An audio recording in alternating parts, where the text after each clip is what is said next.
On February 22, 1917, Sergeant Benito Mussolini is nearly killed in a World War I mortar accident. Mussolini was born in Predappio, Italy, in 1883, the son of a blacksmith and a teacher. Mussolini was mostly self-educated and worked as a teacher and journalist. An outspoken pacifist and Marxist, he led demonstrations against Italy's war in Libya and was arrested and jailed for his efforts. Mussolini became head of the Italian Socialist Party in 1912 and was even praised by Russian communist leader Vladimir Lenin. When World War I broke out in 1914, Mussolini vocally denounced it, but he soon reversed position and broke with the Socialist Party. He began to advocate for Italy to enter the war on the side of the Allies, hoping his country could recover territory lost to Austria in the 19th century. Mussolini enlisted in the army and was sent to Italy's northeastern border. An expert marksman, he became a skilled sniper. During a training exercise, a mortar exploded, seriously wounding Mussolini and killing 4 of his fellow soldiers. He spent 6 months in the hospital, where 44 shell fragments were removed, and was then discharged from the army. Mussolini then moved to Milan and started a newspaper that he called Il Popolo d'Italia, which translates to the people of Italy. First and foremost, Mussolini's paper attacked anti-war advocates, which of course is ironic because when the war began, he was a huge anti-war advocate. He began pushing a new right-wing ideology, and he and some fellow veterans established a group known as the Fasci Italiani di Combattimento, or the Fascists. It was named for the fasces, an important symbol in ancient Rome made up of a bundle of rods and an axe head. The Romans used the fasces as a symbol of power and authority. A leader who had been given imperium, or the authority to speak and act in the name of Rome, utilized the fasces to demonstrate that imperium. Let's say, for example, that a governor of a Roman province were to meet with a foreign leader. When that Roman governor entered the place where the meeting was to be held, he would be preceded by a group of lictors who would carry these fasces. This spectacle demonstrated the governor's authority as a representative of Rome. You often see the fasces used as a symbol in artwork, in particular in American artwork. The House chamber in the U.S. Capitol has 2 large fasces flanking the speaker's seat. There is artwork featuring George Washington that includes the fasces.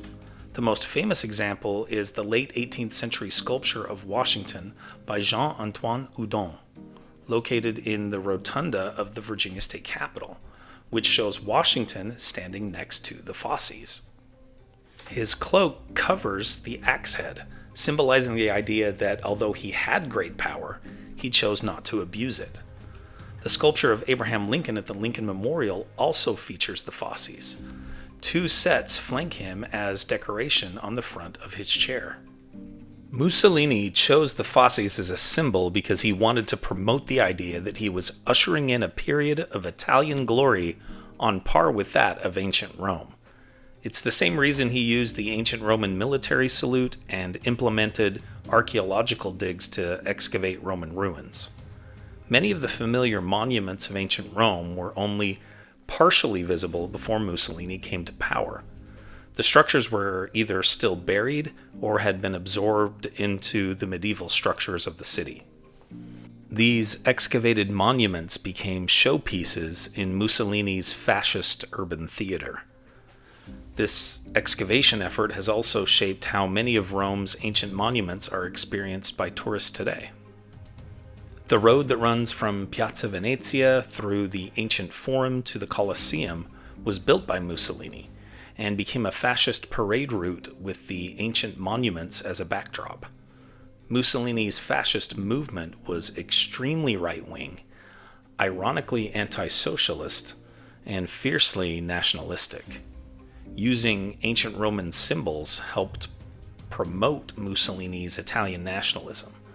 Mussolini's charisma and his abilities as a public speaker helped his fascist movement to grow rapidly.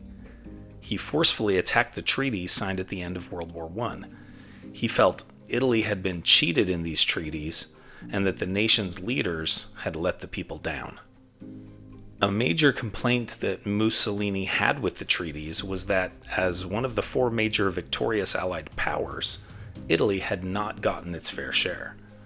During the previous century, Austria had seized territory in northeastern Italy that was seen as ethnically and geographically Italian.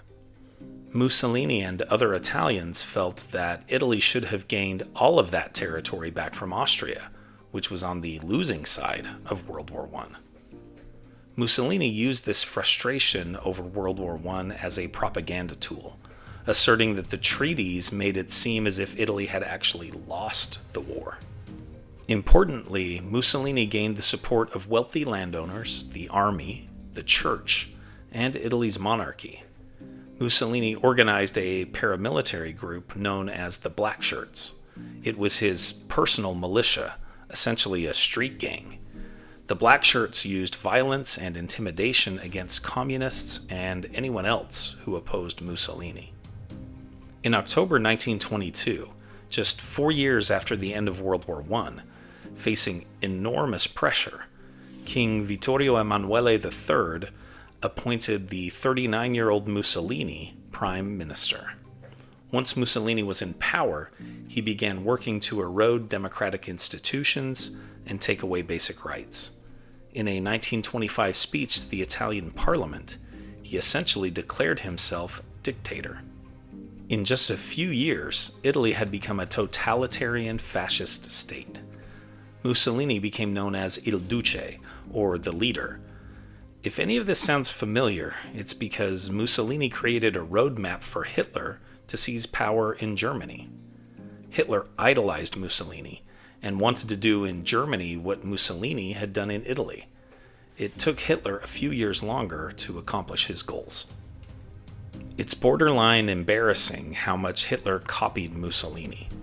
Mussolini had the black shirts, Hitler had the brown shirts. Hitler copied Mussolini's Roman military salute. Mussolini was known as Il Duce, Hitler was Der Führer. Both mean the leader. Their relationship, however, began to change as Hitler became more powerful and more militarily successful than Mussolini. Allied troops invaded Italy in 1943. Many Italians, especially in the South, saw it as a liberation. Mussolini was soon deposed and imprisoned by the Italian government at the Gran Sasso ski resort in the Apennine Mountains. Hitler sent a unit of German paratroopers on a secret mission to rescue his idol, Mussolini. The fascists still controlled northern Italy, and Mussolini was installed by Hitler as essentially a puppet. By the end of the war, the Italian people had turned on Mussolini. He was captured while trying to flee the country and executed on April 28, 1945. He was 61 years old. Mussolini's corpse was gruesomely put on display in Milan, highlighting the hatred that was now felt for him. Just 2 days later, Hitler chose suicide, in part because he didn't want to suffer a fate similar to Mussolini's. Looking back, it's crazy to think how close Mussolini came to death from that mortar blast in World War I. Had Il Duce died that day, would it have prevented World War II? Would Hitler ever have come to power in Germany without Mussolini's example? It is one of the great what-ifs in history. Here are other events that happened today in history. In 1732, American founding father George Washington is born in Westmoreland County, Virginia. In 1819, Spain agrees to cede Florida to the U.S. with the signing of the Adams-Onis Treaty. In 1960, black college students stage a sit-in at a lunch counter in Richmond, Virginia to protest segregation. In 1980, the underdog U.S. hockey team defeats the Soviets in the Miracle on Ice at Lake Placid.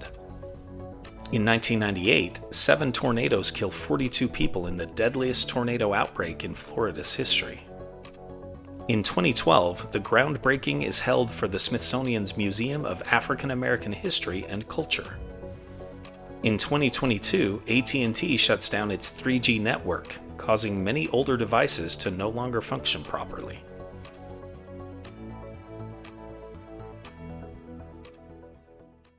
And now, it's time for our Today in History quiz. Which scientist developed the polio vaccine? Alexander Fleming, Edward Jenner, Jonas Salk, or Louis Pasteur? Think you know the answer? Drop your guesses in the comments below. Find out if you're right tomorrow on Today in History.